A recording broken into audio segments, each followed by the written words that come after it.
Hey guys, it's been a really long time since I have made a video for you, and you will notice I do have less piercings now. These are not done. This one I just redid. I got a job and I had to take them all out and they healed. So what I'm going to do for you today is show you, since I've already done my snake bites, I kinda can't show you a video as to how to pierce your bottom lip, but I still need my angel bites back, so I will do a tutorial on how to do your angel bites. But I'm only going to show you how to do one in a row, which I'm going to do this one first, and I'm not going to actually pierce it on camera because I'm on my laptop and I don't have a mirror in front of me, but by the end of the night it will be done.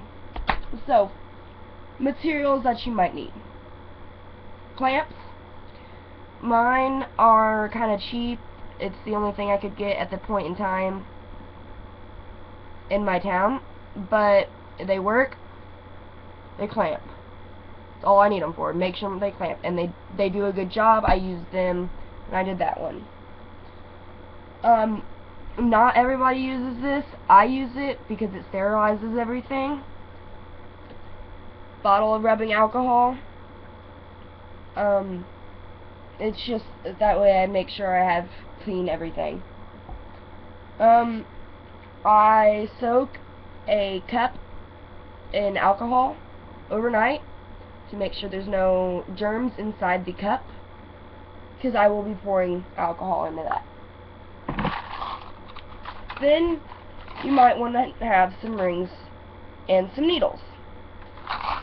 So depending on what size you want your lip, if you wanted a 14 gauge, which are what these are, both of these, you want to get a 12 gauge needle, which looks like that. If you want to get a 14 gauge, 16 gauge, that would be the actual piercing itself, not the needle, which would be as big as a regular eyebrow ring, which is like that. You will want to get a 14 gauge needle, and so on and so forth. Needles are always one size bigger than what you are actually piercing. So if you're doing a 16, you want a 14 needle. If you're doing a 14, you want a 12 needle, so on and so forth.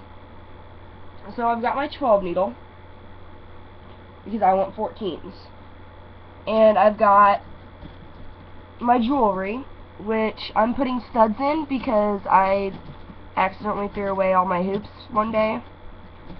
So I'm not going to put the ball on it to put it in the cup. So here's my jewelry. Got the ball, got the stud.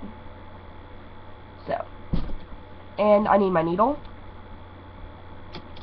Then you want to close your, whatever you're keeping your jewelry in. I have a lot of jewelry just in here and in other boxes I have. What won't fit in there, I have in other.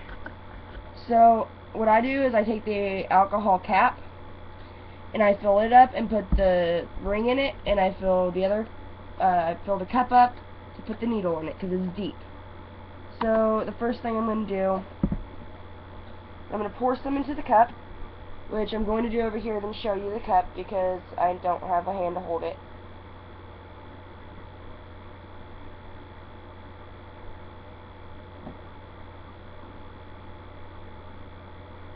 So I don't know if you can see that line there, but there's alcohol in the cup.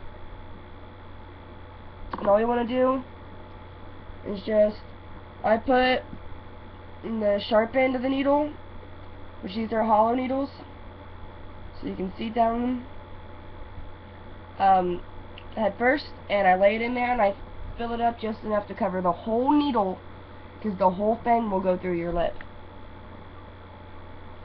Then I put the ring itself in the alcohol cap and pour some alcohol in it. Set the alcohol aside for now. You're done with that. You want to make sure that your lip is clean. I kind of left my cotton balls over there, so I have an easy fix because I've been sneezing a lot lately. I have toilet paper in my room because I'm awesome. So I'll just fold up some of this. Maybe if I can fold fucking toilet paper right. Excuse my language. It's not the best. And because you want to make sure your lip is clean as well before you do this, and your clamps. I'm going to go ahead and set my clamps here inside my alcohol where my needle is.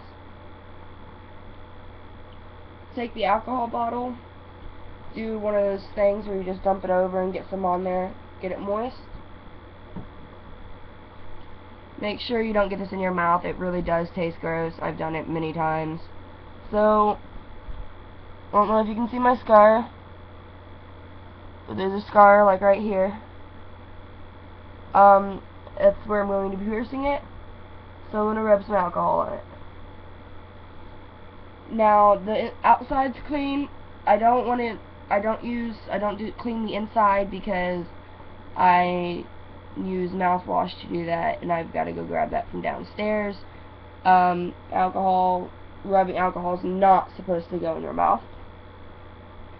So the next what you're going to do is you're going to take something like, I have toilet paper here that's clean. Something, I don't care, as long as it's clean, to wipe your utensils off from the alcohol. That way you don't get it in your mouth. So, I'm just sitting here, I'm just wiping down all the edges. That way it doesn't get in my mouth. You'll be able to taste it still, but it won't be near as bad. Then you want to take your clamps and you want to align them. I think I'm doing the wrong side. Yeah, I am. The side's the one I want done first. I'm trying to look for my scar here. It's right there. It's right around here.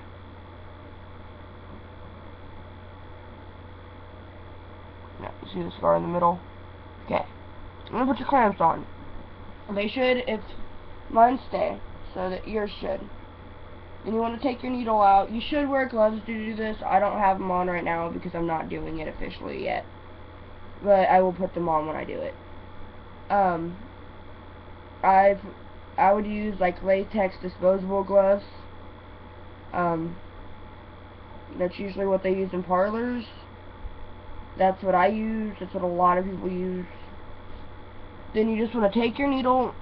Now, you can do this either from the front or the back. It really does not matter.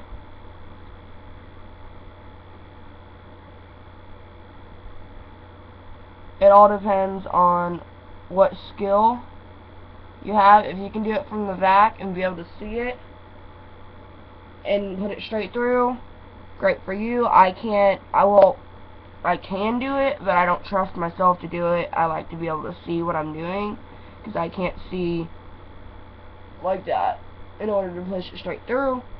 So I go from top in. I'm going to make sure the clamps are on there.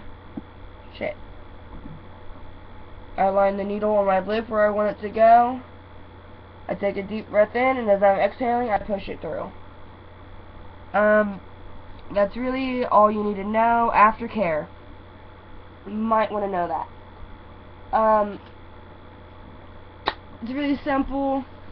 If you smoke anything, cigarettes, pot, meth, hopefully you guys don't do that. Coke, crack, heroin, anything, smoke anything at all. Mouthwash, please. It can get infected. It's not hard.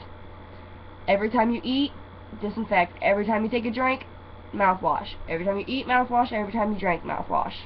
The way you should set up your mouthwash is half and half. Half water, half mouthwash.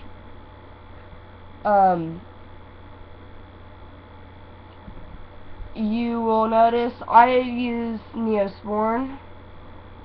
I don't know, that seems to work. It's a really good outer body healing, like skin healing processor. It helps heal, and it gives your cells the vitamins it needs to replenish itself and heal. So I just take a little dab, which I'm using this one because this one is kind of fresh. It's only been done for like a week and a half again. I just push it up, and I just put a little bit on there, and I rub it around, make sure it gets right on in there, and then just from talking, because it moves in and out, just really from talking, doing anything, it will move, and you will get the neosporin inside your skin, as long as it is around the edges. And that, it seems to work pretty well. There's plenty of things you could use for the outside, plenty. I would not advise peroxide, because that does slow down the healing process. It might clean it, but it does slow down the healing process. I would not advise alcohol. That slows down the healing process. There's a lot of things that I would not advise, but I don't have time to go through all that, because this is clearly a very long video as it is. So I will see you guys later. I am now going to go pierce my menroe, because I put on Facebook, like to pierce it, comment to not, and I got more likes than I did comments, so that means I have to do it before I go out tomorrow. Sorry, excuse me. I've had a really bad cough too. It's allergy season. So I might be uploading a cover for you tonight too, and it will be a cover probably either Sleeping with Sirens or Falling in Reverse or something like that. I'm sorry, my Facebook just went off. I'm so sorry. Yeah, so I'll see you guys later. Bye!